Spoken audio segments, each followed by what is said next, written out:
Tudo bem, pessoal? A gente vai seguir com os temas de auditoria fiscal e o tema agora é sigilo bancário, o tema da Lei Complementar 105, que é conteúdo aí constante nas disciplinas, né, no conteúdo programático de auditoria fiscal, auditoria tributária.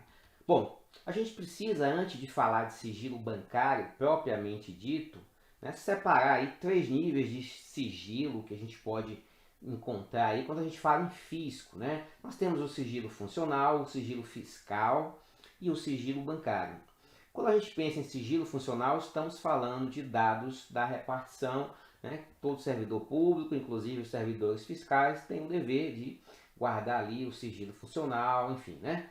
Então, não é esse sigilo que a gente vai estudar aqui, embora ele tenha relação com o fisco, né? Ou com todo o serviço público. O sigilo fiscal estritamente ligado aí à atividade do fisco, né? E determina que estão preservadas todas as informações sobre rendas, patrimônio e estados dos negócios do contribuinte, né? Então o fisco detém várias informações, não só o valor do patrimônio, não só o valor da receita, mas às vezes informações menores e que revelam por vezes segredos industriais, por exemplo. Então a informação de que uma empresa tem um patrimônio de 1 bilhão de reais, né? Ou que uma pessoa física tem um patrimônio de 1 bilhão de reais, claro que a informação protegida por sigilo fiscal tem relação com a intimidade, com a vida privada, né? E deve ser preservada. Mas às vezes, né, a informação não tem essa substância fiscal como valor de renda e patrimônio, mas revela alguma coisa sobre o estado dos negócios do contribuinte, e isso também está coberto pelo sigilo fiscal. Então, se você revela a informação, você fiscal, revela a informação que o contribuinte A faz as suas aquisições de estoque, né, de um fornecedor B, você pode estar revelando ali um segredo industrial, né, uma vantagem competitiva que esse contribuinte tem em relação aos seus concorrentes. Então, isso está inserido no sigilo fiscal também. Não é só aquela matéria que tem necessariamente substância fiscal, como renda, patrimônio, valor de imposto. Não é só isso que se insere no sigilo fiscal, né? O estado dos negócios, a informação sobre o estado dos negócios também está incluída aí nesse conceito de sigilo fiscal. E o sigilo bancário, esse que normalmente vem citado nos editais como Lei Complementar 105, ele diz respeito ao sigilo das transações passivas e ativas das instituições financeiras. Então, o débito e crédito que acontece na sua conta bancária está protegido com o sigilo fiscal, né? São as transações ativas e passivas. E envolve não só o banco tradicional, mas qualquer entidade financeira, seguradoras, operadoras de cartão de crédito, tudo isso está inserido aí dentro desse conceito de sigilo bancário. Não é só o banco tradicional, mas outras instituições financeiras também estão inseridas aí. Bom, qual é a base do sigilo fiscal, né? A gente vai ter que falar de sigilo fiscal, porque ele vai se conectar necessariamente com o sigilo bancário, porque veja, o fisco muitas vezes ele recebe informações bancárias, né? Informações protegidas por sigilo fiscal, e aí essas informações passam a ser protegidas pelo sigilo fiscal, que é o sigilo do fisco. Então, onde é que a gente encontra a previsão para o sigilo fiscal?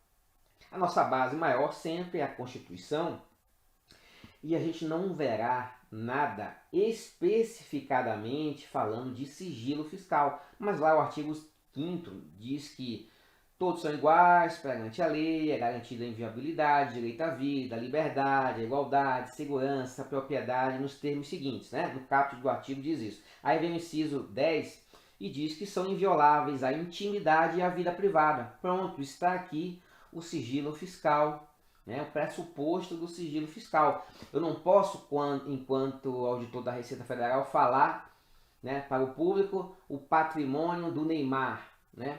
Não posso fazer isso, porque isso está inserido, né, é protegido pelo sigilo fiscal, é garantido pela Constituição em razão desses pressupostos aí de garantia da intimidade e da vida privada. Então a gente não vai ver nada específico com essa nomenclatura sigilo fiscal na Constituição, mas está inserida aqui, ó, na intimidade e na vida privada.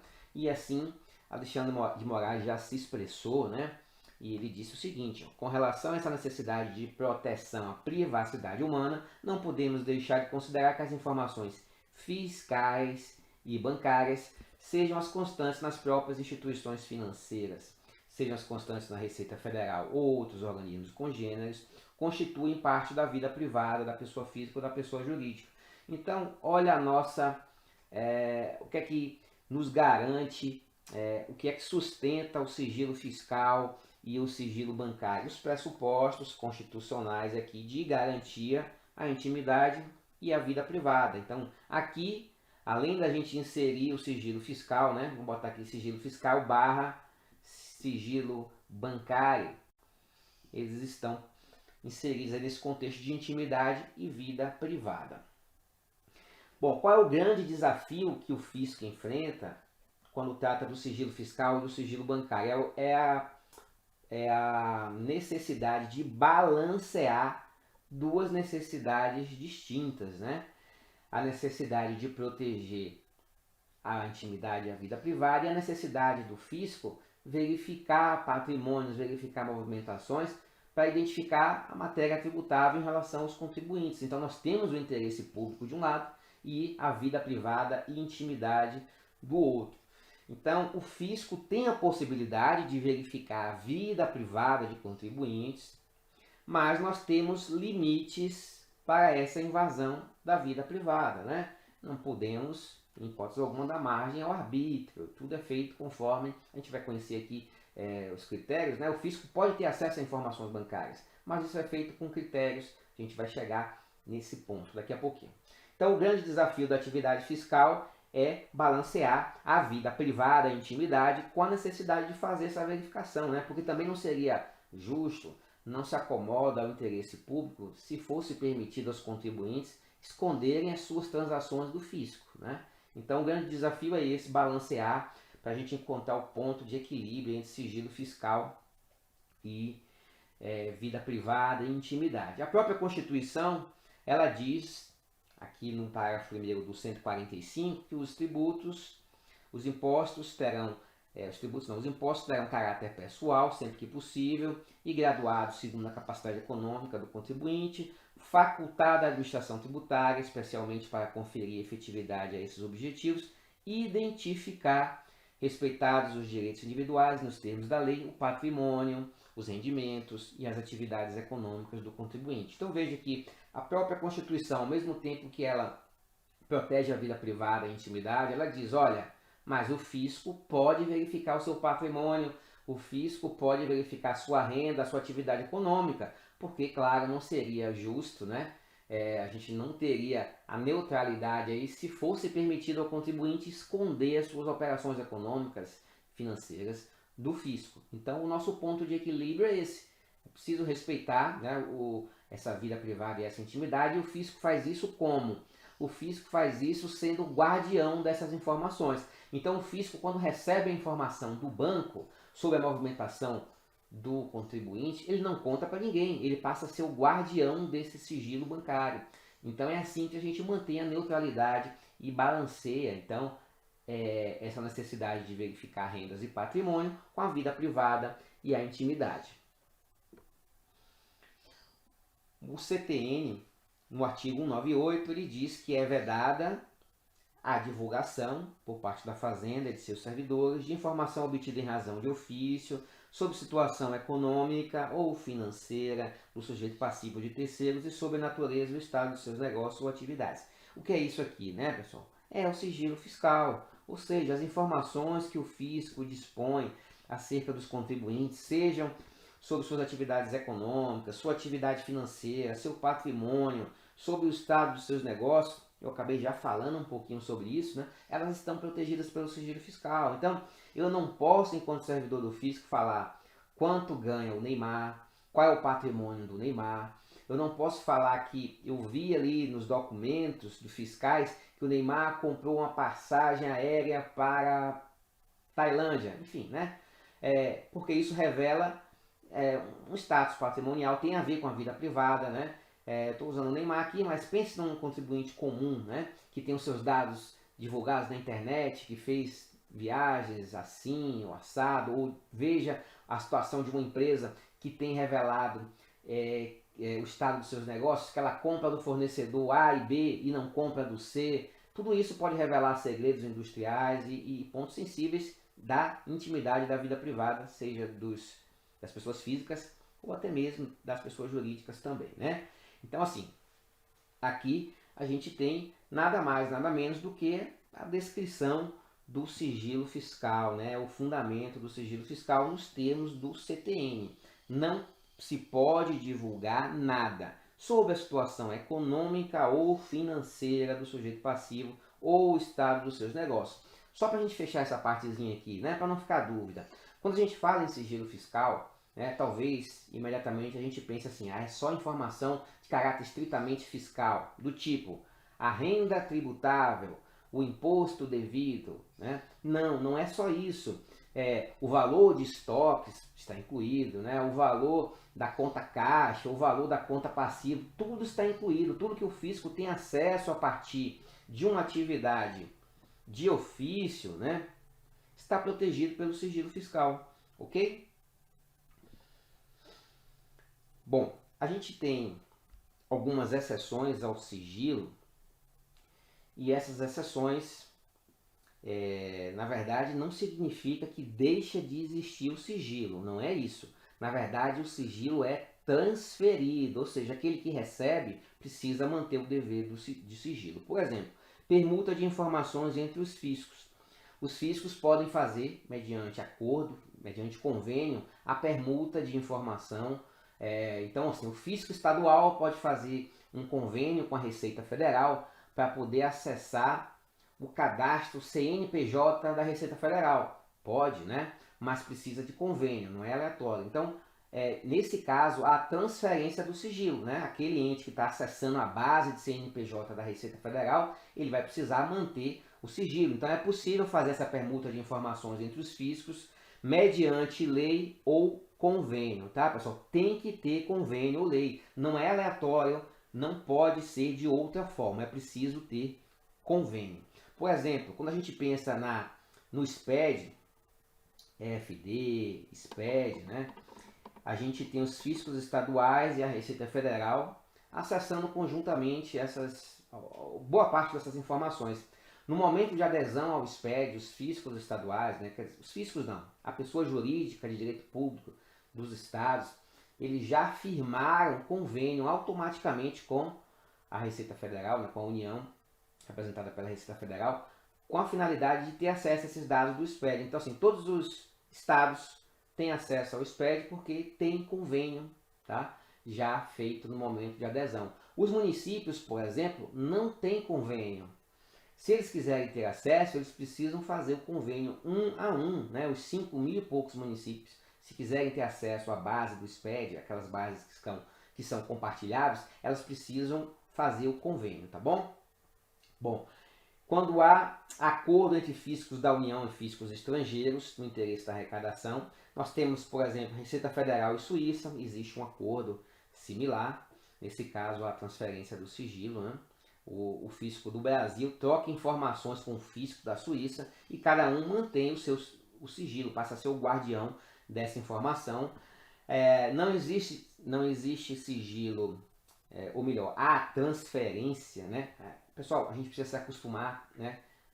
Por força do hábito, a gente diz assim, ó, não existe sigilo. Na verdade, o sigilo existe. O que nós temos é a transferência, né? Até eu preciso me policiar, porque no popular a gente fala assim, ó, a autoridade judicial, ela pode revogar o sigilo, né? Ela pode, né? Só que na verdade ela não torna público o sigilo, ela passa a ser a guardiã, né? O sigilo vai compor o processo, vai servir para a decisão do juiz, mas não é uma informação pública. Então, por isso que o termo mais apropriado é transferência do sigilo e não a abertura do sigilo no sentido geral, né? O ente que recebe a informação passa a ser o guardião desse novo sigilo. Então, requisição da justiça, claro, né? Que pode quebrar o sigilo, tanto fiscal quanto bancário, telefônico, né? Telemático, tudo mais. Então, aqui não tem nada de anormalidade. E nós temos essa possibilidade aqui, né? De quebra de sigilo fiscal quando há solicitação de autoridade administrativa no interesse da administração pública para investigar a infração administrativa. Ou seja, um ente aí está desenvolvendo, executando um PAD, né, um processo administrativo disciplinar contra o seu servidor, e aí ela pode solicitar alguns dados desses para verificar, por exemplo, se houve enriquecimento ilícito, né, se houve recebimento de propina, alguma coisa assim. Então, é possível também a transferência do sigilo nessa hipótese aqui. Nosso exemplo, ó, a corregedoria de um órgão apurando uma fraude cometida por um servidor. Então, esse caso aqui talvez é o caso que destoa um pouquinho aqui, né, desse sigilo fiscal aqui, né, nas exceções do sigilo fiscal. Bom, nós temos também algumas exceções ao sigilo, só que aqui são situações objetivas, né? São situações que, pelo simples fato de existirem, elas já não implicam informação sigilosa. Por exemplo, a representação fiscal para fins penais. Esse documento aqui que o auditor fiscal faz para o Ministério Público Estadual ou Federal, quando ele constata um crime tributário, né? Então o auditor, quando ele está constituindo crédito ali numa empresa, está fazendo a fiscalização, se ele constatar que há sonegação fiscal, né?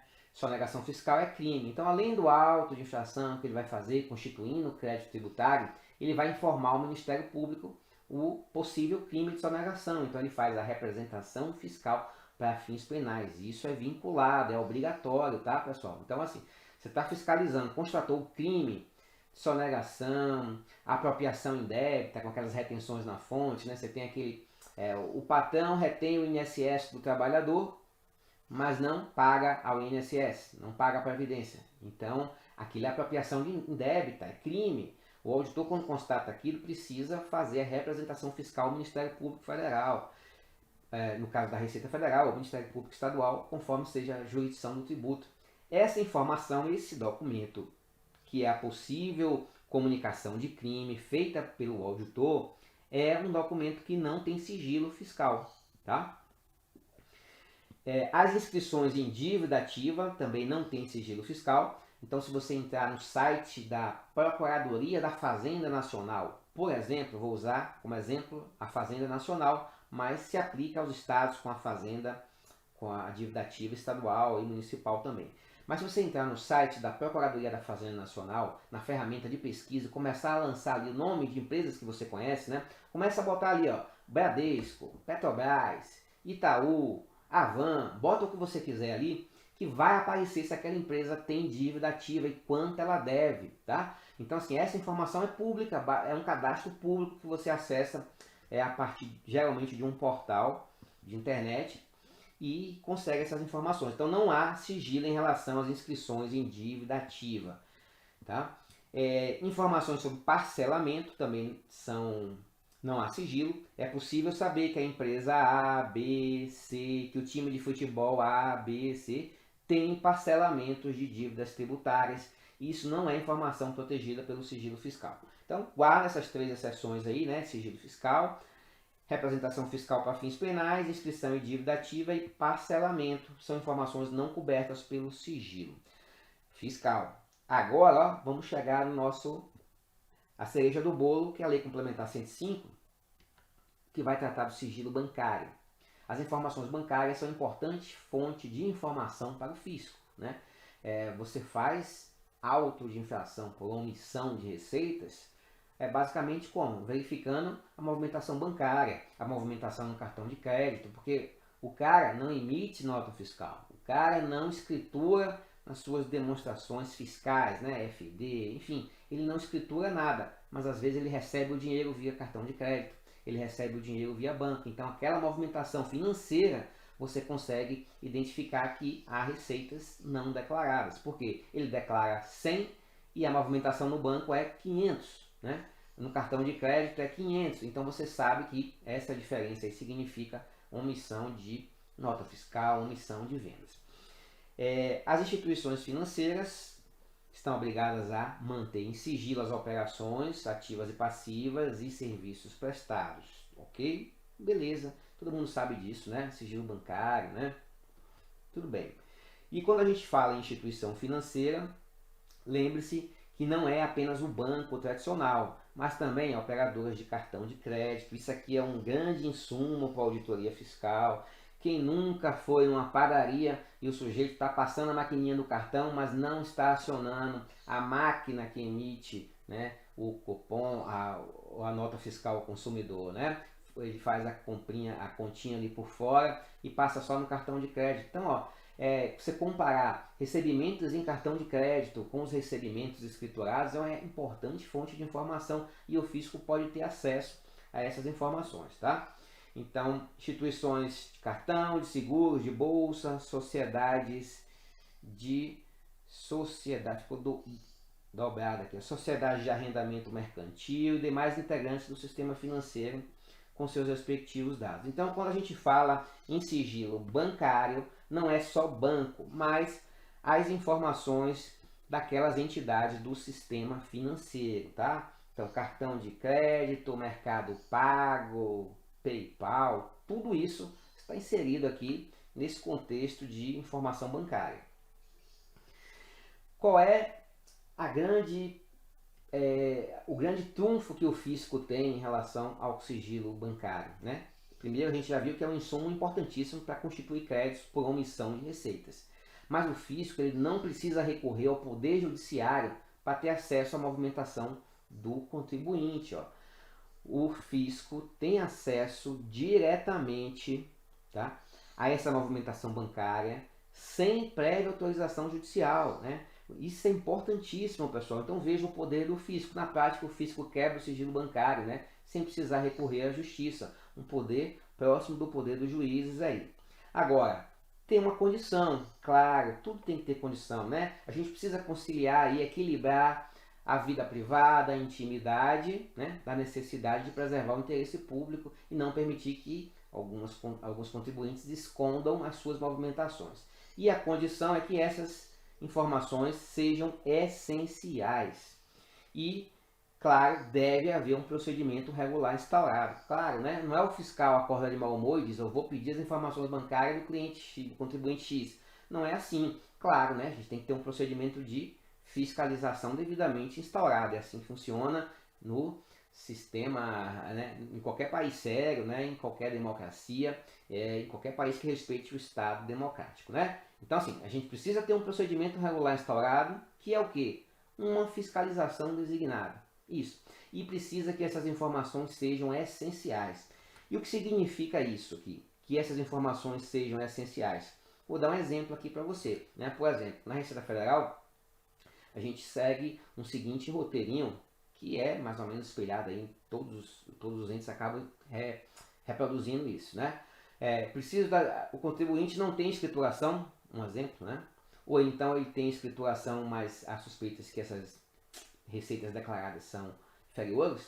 Então o que é que você faz? Você pede os extratos bancários para ele. Então você, fisco, pede. Aí ele não entrega. Bom, se ele não entrega, aí abre caminho para você solicitar. Então, muitas vezes, né, nós temos uma negativa do contribuinte em fornecer livros, fornecer dados.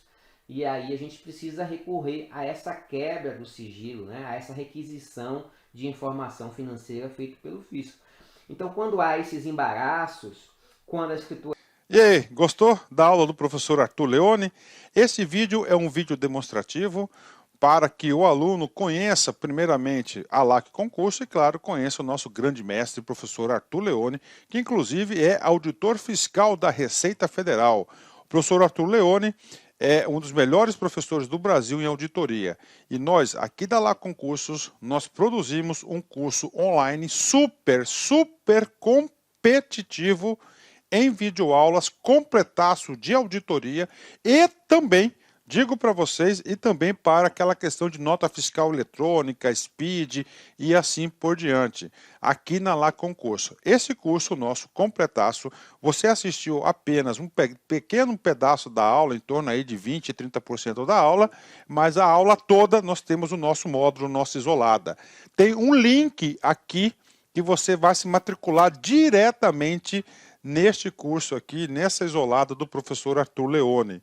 Professor, quanto custa? Cara, super promoção, gravado tudo em 2022, atualizado. Isso aqui serve para a Receita Federal, isso aqui serve para qualquer concurso de auditoria, qualquer concurso de Secretaria de Fazenda também, que cobra muito, fiscal, auditor, por apenas, olha aí, R$ 95,00, é isso mesmo, R$ 95,00, você vai ter direito aí a esse curso, essa isolada completa do professor Arthur Leone. Gostou? Então clica aqui embaixo. Venha estudar conosco, venha conhecer nosso trabalho aqui na Lá Concursos, que você não vai se arrepender. Um forte abraço, fique com Deus, tchau, tchau.